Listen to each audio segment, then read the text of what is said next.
Hi ವೀಕ್ಷಕರೇ, ಎಲ್ಲರಿಗೂ ನಮಸ್ಕಾರ. ನೋಡಿ, ಗೃಹಲಕ್ಷ್ಮಿ ಯೋಜನೆಯ 15ನೇ ಕಂತಿನ ಹಣ ಸರ್ಕಾರದಿಂದ ಪ್ರತಿಯೊಂದು ಫಲಾನುಭವಿಗಳ ಬ್ಯಾಂಕ್ ಖಾತೆಗೆ ಬಿಡುಗಡೆ ಮಾಡಿದ್ದಾರೆ. ಸೋಮವಾರ ಅಂದರೆ ನವೆಂಬರ್ 25ರಂದು ಕರ್ನಾಟಕದಲ್ಲಿ ಇರುವಂತಹ ಪ್ರತಿಯೊಂದು ಫಲಾನುಭವಿಗಳ ಬ್ಯಾಂಕ್ ಖಾತೆಗೆ ಸರ್ಕಾರ ಗೃಹಲಕ್ಷ್ಮಿ ಯೋಜನೆಯ 15ನೇ ಕಂತಿನ ಹಣನ ಜಮಾ ಮಾಡ್ತಾ ಇದ್ದೀವಿ ಅಂತ ಪ್ರತಿಯೊಂದು ಫಲಾನುಭವಿಗಳಿಗೆ ಭರ್ಜರಿ ಗುಡ್ ನ್ಯೂಸ್ನ ಕೊಟ್ಟಿದ್ದು, ಸೋಮವಾರ ಕರ್ನಾಟಕದ ಪ್ರತಿಯೊಂದು ಜಿಲ್ಲೆಗಳಿಗೆ 4 ಹಂತಗಳಲ್ಲಿ ಈ ಗೃಹಲಕ್ಷ್ಮಿ ಯೋಜನೆಯ 15ನೇ ಕಂತಿನ ಹಣ ಜಮಾ ಆಗಲಿದೆ. ಸರ್ಕಾರದಿಂದ ಯಾವ ಜಿಲ್ಲೆಗಳಿಗೆ ಹಣ ಜಮಾ ಆಗ್ತಾ ಇದೆ ಅಂತ ನಾನು ನಿಮಗೆ ಈ ಒಂದು ವಿಡಿಯೋದಲ್ಲಿ ಸಂಪೂರ್ಣವಾಗಿ ಮಾಹಿತಿನ ಕೊಡ್ತಾ ಇದ್ದೀನಿ. ಅದೇ ರೀತಿ ಪ್ರತಿಯೊಂದು ಫಲಾನುಭವಿಗಳಿಗೆ ಮುಖ್ಯವಾದ ಮಾಹಿತಿ ಕೂಡ ಇದೆ. ಅದಕ್ಕಿಂತ ಮೊದಲು ನೋಡಿ ಸ್ನೇಹಿತರೆ, ನೀವೇನಾದ್ರೂ ಇನ್ನೂ ಕೂಡ ನನ್ನ ಚಾನಲ್ನ ಸಬ್ಸ್ಕ್ರೈಬ್ ಆಗಿಲ್ಲ ಅಂದರೆ ದಯವಿಟ್ಟು ಪ್ರತಿಯೊಬ್ಬರೂ ಚಾನಲ್ನ ಸಬ್ಸ್ಕ್ರೈಬ್ ಮಾಡ್ಕೊಳ್ಳಿ, ಹಾಗೆ ವಿಡಿಯೋಗೆ ಒಂದು ಲೈಕ್ನ ಕೊಡಿ. ಹೌದು ಸ್ನೇಹಿತರೆ, ಗೃಹಲಕ್ಷ್ಮಿ ಯೋಜನೆಯ 15ನೇ ಕಂತಿನ ಹಣಕ್ಕಾಗಿ ಸಾಕಷ್ಟು ಫಲಾನುಭವಿಗಳು ಪ್ರತಿನಿತ್ಯವೂ ಕೂಡ ವೆಯ್ಟ್ ಮಾಡ್ತಾ ಇದ್ರಿ. ಇಂತಹ ಪ್ರತಿಯೊಂದು ಫಲಾನುಭವಿಗಳ ಬ್ಯಾಂಕ್ ಖಾತೆಗೆ ಕೊನೆಗೂ ಸರ್ಕಾರ 15ನೇ ಕಂತಿನ ಹಣನ ಬಿಡುಗಡೆ ಮಾಡಿದ್ದು, ಕರ್ನಾಟಕದಲ್ಲಿ ಇರುವಂತಹ ಪ್ರತಿಯೊಂದು ಜಿಲ್ಲೆಗಳಿಗೆ ಸರ್ಕಾರ 4 ಹಂತಗಳಲ್ಲಿ ಹಂತವಾಗಿ 15ನೇ ಕಂತಿನ ಹಣನ ನಾವು ಜಮಾ ಮಾಡ್ತಾ ಇದ್ದೀವಿ ಅಂತ ಸಚಿವೆ ಲಕ್ಷ್ಮಿ ಹೆಬ್ಬಾಳ್ಕರ್ ಅವರು ಪ್ರತಿಯೊಂದು ಫಲಾನುಭವಿಗಳಿಗೆ ಭರ್ಜರಿ ಗುಡ್ ನ್ಯೂಸ್ನ ಕೊಟ್ಟಿದ್ದಾರೆ. ಹಾಗಾದರೆ ಯಾವ ಜಿಲ್ಲೆಗಳಿಗೆ ಯಾವ ಹಂತದಲ್ಲಿ ಹಣ ಜಮಾ ಆಗ್ತಾ ಇದೆ ಅಂದರೆ ನೋಡಿ ಸ್ನೇಹಿತರೆ, ಮೊದಲ ಹಂತದಲ್ಲಿ ಯಾವ ಜಿಲ್ಲೆಗಳಿಗೆ ಹಣ ಜಮಾ ಆಗಲಿದೆ ಅಂದರೆ ಮೊದಲಿಗೆ ಬಾಗಲಕೋಟೆ, ಬೆಳಗಾವಿ, ವಿಜಯಪುರ, ಧಾರವಾಡ, ಗದಗ, ಹಾವೇರಿ ಮತ್ತು ಉತ್ತರ ಕನ್ನಡ ಈ ಜಿಲ್ಲೆಗಳಿಗೆ ಸರ್ಕಾರ ಮೊದಲ ಹಂತದಲ್ಲಿ 15ನೇ ಕಂತಿನ ಹಣನ ಜಮಾ ಮಾಡ್ತಾ ಇದೆ.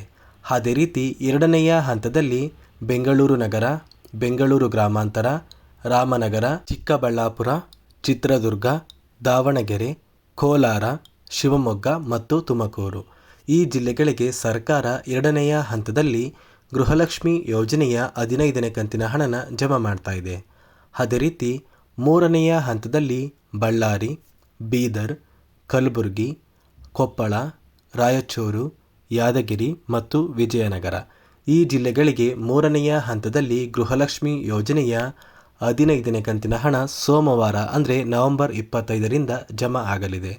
ಅದೇ ರೀತಿ ನಾಲ್ಕನೆಯ ಮತ್ತು ಕೊನೆಯ ಹಂತದಲ್ಲಿ ಚಾಮರಾಜನಗರ, ಚಿಕ್ಕಮಗಳೂರು, ದಕ್ಷಿಣ ಕನ್ನಡ, ಹಾಸನ, ಕೊಡಗು, ಮಂಡ್ಯ, ಮೈಸೂರು ಮತ್ತು ಉಡುಪಿ ಈ ಜಿಲ್ಲೆಗಳಿಗೆ ಕೊನೆಯ ಹಂತದಲ್ಲಿ ಸರ್ಕಾರ ಸೋಮವಾರದಿಂದ ಗೃಹಲಕ್ಷ್ಮಿ ಯೋಜನೆಯ 15ನೇ ಕಂತಿನ ಹಣನ ಜಮಾ ಮಾಡ್ತಾ ಇದ್ದು, ಯಾರೆಲ್ಲ ಫಲಾನುಭವಿಗಳು ಸರ್ಕಾರದಿಂದ ಇಲ್ಲಿಯವರೆಗೂ ಬಂದಿರುವಂತಹ ಗೃಹಲಕ್ಷ್ಮಿ ಯೋಜನೆಯ ಒಟ್ಟು 14 ಕಂತಿನ ಹಣನ ನಿಮ್ಮ ಬ್ಯಾಂಕ್ ಖಾತೆಗೆ ಪಡ್ಕೊಂಡಿದ್ದೀರಾ, ಇಂತಹ ಪ್ರತಿಯೊಂದು ಫಲಾನುಭವಿಗಳಿಗೆ ಸೋಮವಾರ 4 ಹಂತಗಳಲ್ಲಿ ಗೃಹಲಕ್ಷ್ಮಿ ಯೋಜನೆಯ 15ನೇ ಕಂತಿನ ಹಣ ನೇರವಾಗಿ DBT ಮೂಲಕ ನಿಮ್ಮ ಬ್ಯಾಂಕ್ ಖಾತೆಗೆ ಜಮಾ ಆಗಲಿದೆ.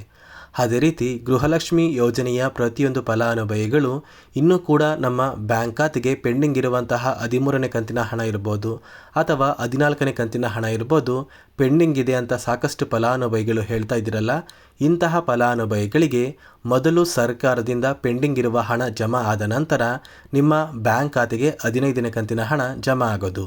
ಒಂದು ವೇಳೆ ನಿಮ್ಮ ಬ್ಯಾಂಕ್ ಖಾತೆಗೆ ಪೆಂಡಿಂಗ್ ಹಣ ಬಂದಿಲ್ಲ ಅಂದರೆ ಸರ್ಕಾರದಿಂದ ಯಾವುದೇ ರೀತಿಯ ಗೃಹಲಕ್ಷ್ಮಿ ಯೋಜನೆಯ ಹಣ ನಿಮ್ಮ ಬ್ಯಾಂಕ್ ಖಾತೆಗೆ ಜಮಾ ಮಾಡೋದಕ್ಕೆ ಆಗೋದಿಲ್ಲ ಅಂತ ಸಚಿವೆ ಲಕ್ಷ್ಮಿ ಹೆಬ್ಬಾಳ್ಕರ್ ಅವರು ಪ್ರತಿಯೊಂದು ಫಲಾನುಭವಿಗಳಿಗೆ ಒಂದು ಮುಖ್ಯವಾದ ಮಾಹಿತಿನ ಕೊಟ್ಟಿದ್ದಾರೆ. ಇಲ್ಲಿ DBT ಮೂಲಕ ಒಂದು ಸಲ ನಿಮ್ಮ ಬ್ಯಾಂಕ್ ಖಾತೆಗೆ ಹಣನ ಸರ್ಕಾರ ಬಿಡುಗಡೆ ಮಾಡಿದ್ರೆ ಆ ಒಂದು ಹಣ ನಿಮ್ಮ ಬ್ಯಾಂಕ್ ಖಾತೆಗೆ ಜಮಾ ಆಗೋವರೆಗೂ ಕೂಡ ಸರ್ಕಾರ ಇನ್ನಿತರೆ ಯಾವುದೇ ಒಂದು ಕಂತಿನ ಹಣನ ಹಾಕೋದಕ್ಕೆ ಆಗ್ತಾ ಇಲ್ಲ.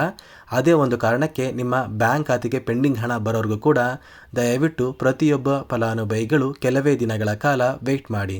ಸರ್ಕಾರದಿಂದ ಇನ್ನೇನೋ ಕೆಲವೇ ದಿನಗಳ ಅಂತರದಲ್ಲಿ ಪ್ರತಿಯೊಂದು ಫಲಾನುಭವಿಗಳ ಬ್ಯಾಂಕ್ ಖಾತೆಗೆ ಒಟ್ಟು 15 ಕಂತಿನ ಹಣ ಜಮಾ ಮಾಡ್ತೀವಿ ಅಂತ ಲಕ್ಷ್ಮಿ ಹೆಬ್ಬಾಳ್ಕರ್ ಅವರು ಪ್ರತಿಯೊಂದು ಫಲಾನುಭವಿಗಳಿಗೆ ಒಂದು ಭರವಸೆನ ಕೊಟ್ಟಿದ್ದಾರೆ.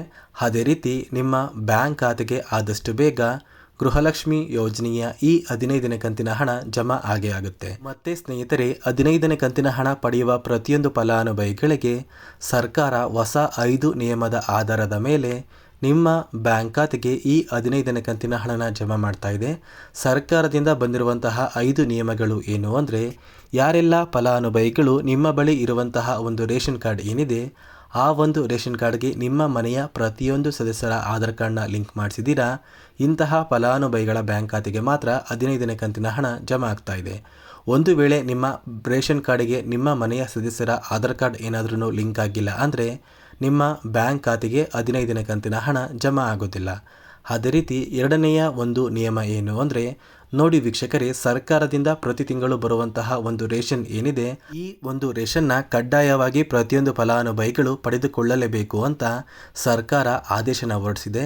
ಯಾರೆಲ್ಲ ಸರ್ಕಾರದಿಂದ ಬರುವಂತಹ ಒಂದು ರೇಷನ್ನ ಪಡ್ಕೊಳ್ಳದೆ ಹಾಗೆ ಇದ್ದೀರಾ, ಇಂತಹ ಫಲಾನುಭವಿಗಳ ಒಂದು ರೇಷನ್ ಕಾರ್ಡ್ನ ಸರ್ಕಾರ ಆದಷ್ಟು ಬೇಗ ನವೆಂಬರ್ ತಿಂಗಳ ಅಂತ್ಯದಷ್ಟರಲ್ಲಿ ಕ್ಯಾನ್ಸಲ್ ಮಾಡುವಂತಹ ಸಾಧ್ಯತೆ ತುಂಬಾ ಇದೆ. ಅದೇ ರೀತಿ ಮೂರನೆಯ ಒಂದು ನಿಯಮ ಬಂದು, ಸಾಕಷ್ಟು ಫಲಾನುಭವಿಗಳು ಹೊಂದಿರುವಂತಹ ಒಂದು ಆಧಾರ್ ಕಾರ್ಡ್ ಏನಾಗಿದೆ, ಆ ಒಂದು ಆಧಾರ್ ಕಾರ್ಡ್ನ ಕಳೆದ 15 ವರ್ಷಗಳಲ್ಲಿ ಯಾವುದೇ ರೀತಿಯ ಒಂದು ತಿದ್ದುಪಡಿ ಅಥವಾ ಯಾವುದೇ ರೀತಿಯ ಒಂದು ಅಪ್ಡೇಟ್ನ ಮಾಡಿಸಿಲ್ಲ ಅಂತ ಸರ್ಕಾರ ಒಂದು ಮುಖ್ಯವಾದ ಮಾಹಿತಿನ ಕೊಟ್ಟಿದೆ. ಆದಷ್ಟು ಬೇಗ ನಿಮ್ಮ ಊರಿಗೆ ಹತ್ತಿರವಿರುವ ಪ್ರತಿಯೊಂದು ಆಧಾರ್ ಸೇವಾ ಕೇಂದ್ರದಲ್ಲಿ ನಿಮ್ಮ ಒಂದು ಆಧಾರ್ ಕಾರ್ಡ್ನ ಅಪ್ಡೇಟ್ ಮಾಡಿಸಿ ಅಂತ ಪ್ರತಿಯೊಂದು ಫಲಾನುಭವಿಗಳಿಗೆ ತಿಳಿಸ್ಕೊಡ್ತಾ ಇದ್ದೀನಿ. ಮತ್ತು ವೀಕ್ಷಕರೇ, ಗೃಹಲಕ್ಷ್ಮಿ ಯೋಜನೆಯಲ್ಲಿ ಬಂದಿರುವಂತಹ ಮತ್ತೊಂದು ನಿಯಮ ಏನು ಅಂದರೆ, ಸರ್ಕಾರಕ್ಕೆ ಯಾರೆಲ್ಲ ತೆರಿಗೆನ ಕಟ್ತಾ ಇದ್ದೀರಾ, ಅಂದರೆ ಸರ್ಕಾರಕ್ಕೆ ಟ್ಯಾಕ್ಸ್ನ ನೀವು ಏನಾದ್ರೂ ಪೇ ಮಾಡ್ತಾ ಇದ್ರೆ, ಇಂತಹ ಫಲಾನುಭವಿಗಳಿಗೆ ಸರ್ಕಾರ ಗೃಹಲಕ್ಷ್ಮಿ ಯೋಜನೆಯ ಹಣನ ಜಮಾ ಮಾಡೋದಕ್ಕೆ ಆಗೋದಿಲ್ಲ ಅಂತ ಸರ್ಕಾರ ಹೊಸ ಮಾಹಿತಿನ ಕೊಟ್ಟಿದ್ದು, ಈ ಒಂದು ನಿಯಮದ ಆಧಾರದ ಮೇಲೆ ನಿಮ್ಮ ಬ್ಯಾಂಕ್ ಖಾತೆಗೆ ಹಣ ಜಮಾ ಆಗಲಿದೆ. ಒಂದು ವೇಳೆ ನೀವು ಈ ಒಂದು ನಿಯಮಗಳನ್ನ ಫಾಲೋ ಮಾಡಿಲ್ಲ ಅಂದರೆ ನಿಮ್ಮ ಬ್ಯಾಂಕ್ ಖಾತೆಗೆ ಹಣ ಜಮಾ ಆಗೋದಿಲ್ಲ ಅಂತ ಹೇಳ್ತಾ, ಸೋಮವಾರದಿಂದ ಪ್ರತಿಯೊಂದು ಫಲಾನುಭವಿಗಳಿಗೆ ನವೆಂಬರ್ 25ರಂದು ಗೃಹಲಕ್ಷ್ಮಿ ಯೋಜನೆಯ 15ನೇ ಕಂತಿನ ಹಣ ಜಮಾ ಆಗ್ತಾ ಇದೆ ಅಂತ ಹೇಳ್ತಾ, ಇದಿಷ್ಟು ಗೃಹಲಕ್ಷ್ಮಿ ಯೋಜನೆ ಕುರಿತು ಸರ್ಕಾರದಿಂದ ಬಂದಿರುವಂತಹ ಮಾಹಿತಿಯಾಗಿದೆ. ದಯವಿಟ್ಟು ಪ್ರತಿಯೊಬ್ಬರೂ ನನ್ನ ಚಾನಲ್ನ ಸಬ್ಸ್ಕ್ರೈಬ್ ಮಾಡ್ಕೊಳ್ಳಿ, ಹಾಗೆ ವಿಡಿಯೋಗೆ ಒಂದು ಲೈಕ್ನ ಕೊಡಿ.